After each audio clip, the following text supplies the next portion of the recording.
Pag-aralan natin ang labang ito, World Champion Gukes versus Pentala Hare Krishna. Round number 7. White dito si World Champion nag-E4. E6 lang, French defense lang ang pinili ni Hare Krishna. Kumunat-kuna, tinirahan ng makunat na variation advance. Nag C3, Knight C6, Knight F3. Yan talaga ang advanced formation. Bishop D7. Usually, Queen B6 muna yun Bishop E2 para magka-castling na. Knight GE7, ayaw talaga mag-Queen B6, ano? Castling, kumapture sa D4, capture, at nag-Knight F5 para mapuntahan kagad ang D4 pawn. Develop lang si Gukesh.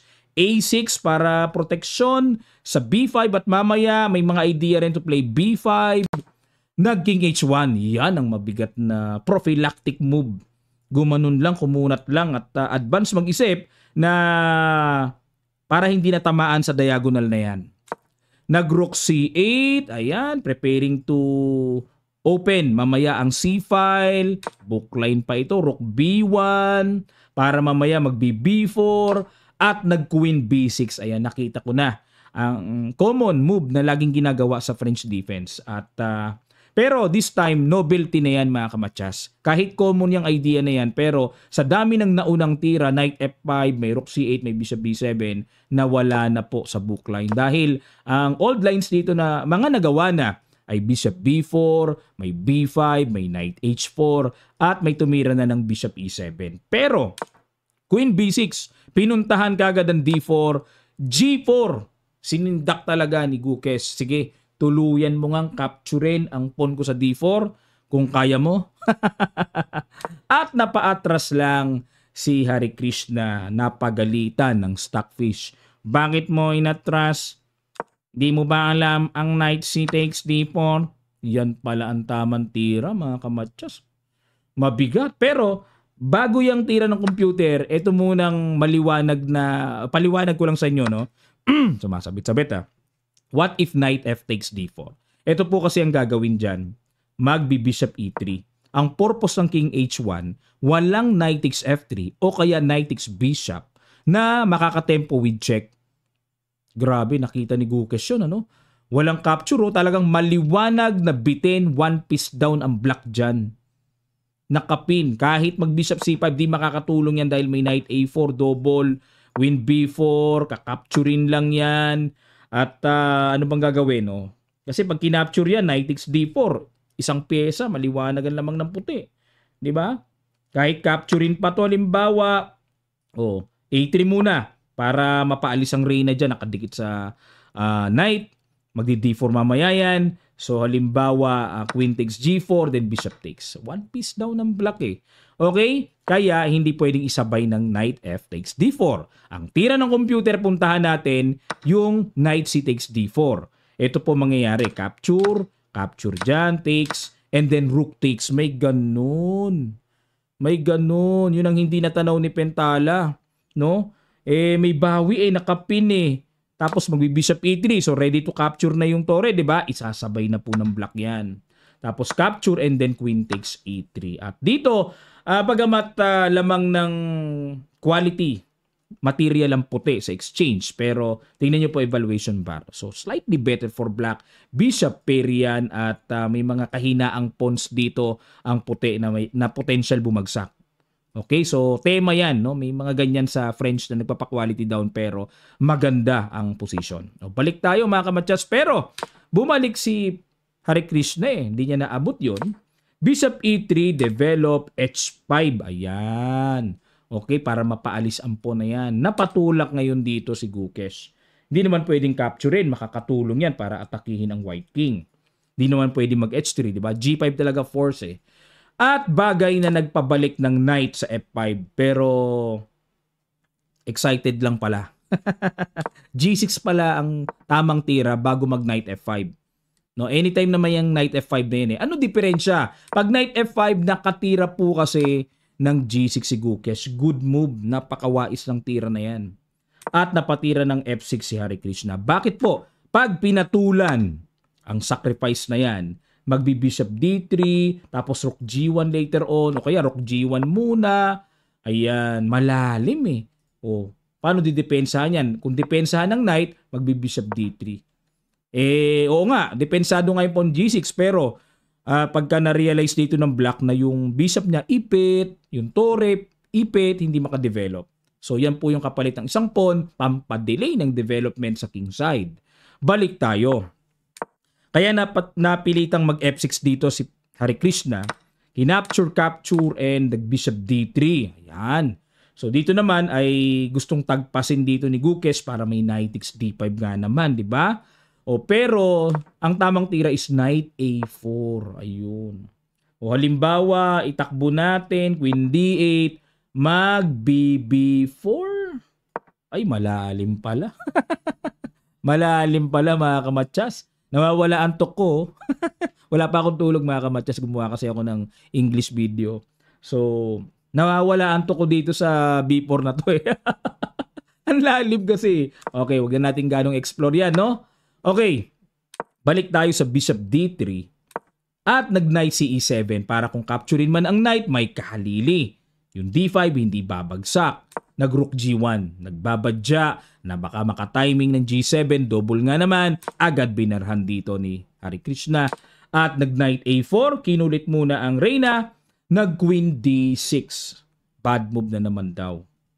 Dapat daw isugod, queen B4, nakadikit sa knight.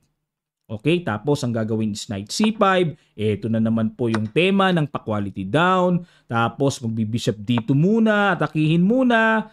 At mag-queen A4, hamon queen to queen, aayawan ng puti. Tapos queen A3, kakapturin, and mag-E5. Ayan. So normal po yan sa mga malalalim na French defense player sa black.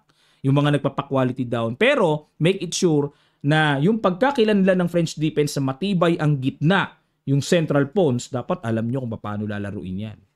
Yan ang French defense eh. Okay, balik tayo mga kamatsas sa ginawang queen D6, nag B4, ayun. Pero dito, hindi na daw kailangan ng B4. Knight C5 kagad ang tira ng computer. Okay, B4, B6, naka B6 tuloy. Hindi pwedeng mag Knight C5 na. At nag B5 diniretso. Ayan, teka muna mga kamatsas baka mamaya may maispatan kayo, coach, nagpalibre ng pawn sa A6 ba't naman di kinapture yun? Magro-rook A8. Tagos kasi pressure may pressure, di ba?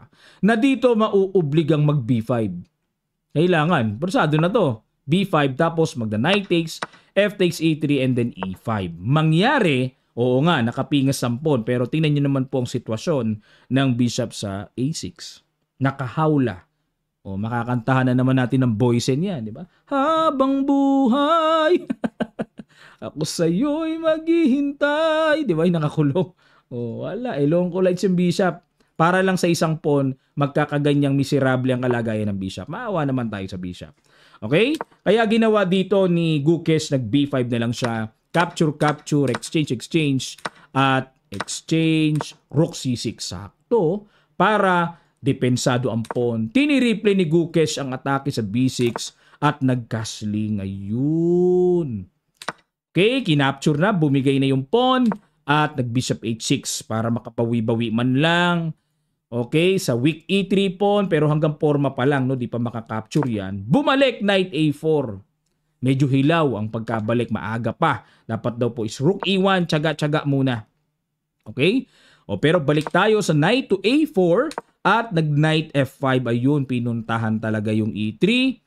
Rook C5, good move by Gukesh. Yan ang mga binibiling tira. Kasi kung ako puti dito, baka mairita ako. Ito lang gawin ko, rook E1 lang ako Pero yun pala, may bishop takes pa rin. Ayun ang mahiwaga. Mahiwaging. Pagka kumapture dyan, may check. Teka muna. Rook E1, may knight takes D4. Aray nako.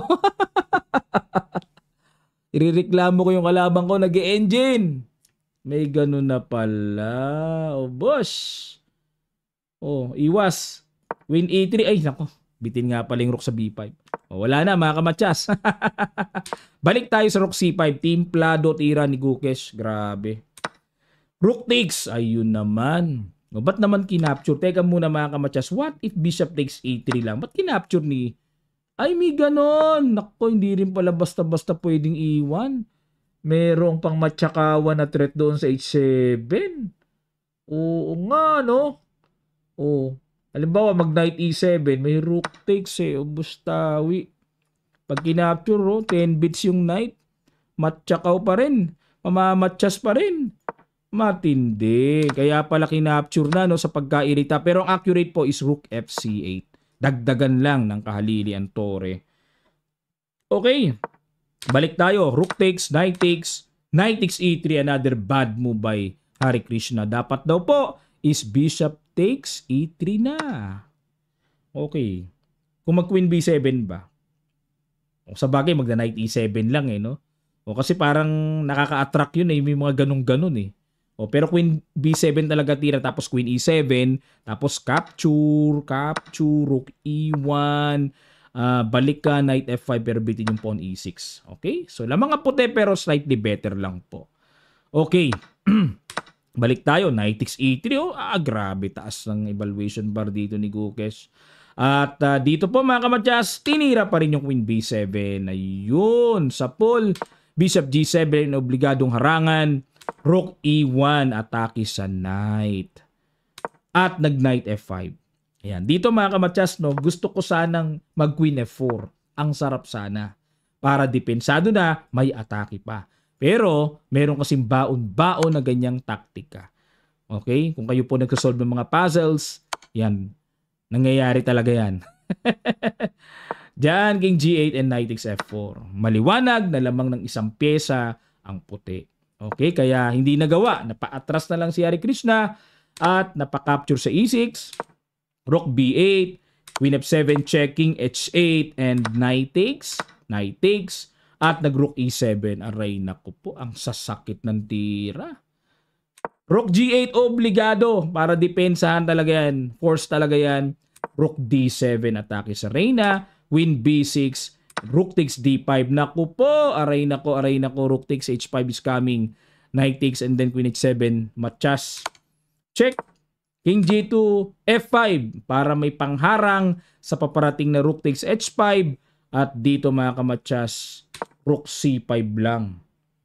Ginanon lang, tinimpla na. Okay, pagka rook c5 kasi, para yung pawn depensado ng reyna. Queen b2, check, syempre. King f1, check ulit. King f2, check. King g3, umangat na. h4, talagang desperado na po dito si Hare Krishna. Okay, kasi niraratrat na siya ng atake dito. Kailangan na niya magwala. Hindi pwedeng tahimik lang, no? King F4. Nako, ingat ka, Gukesh. May mga ganito, nasuswindle, natatalo pa Nakalutang kasi. Check. Harang. Queen D6. Okay? At dito po, mga kamatsas, huling bitaw, King G5 na pa-resign dito ang kaniyang kababayan. Bakit nag-resign? Ito na po kasi ang nakikita kong idea dito, resign na, no? Magki-king h6. Pagka king h6, ito po nakikita kong sunod. Yun, mayroong rook e8. Okay? Sugswang. Lumalabas po, ang posisyon ay sugswang. Ito na yung tinatawag na sugswang. Kumbaga kahit anong tira ng black, laging padehado. Magki-king h6 po, yun ang malakas. Okay? Ito po ang kanilang standing after round number 7.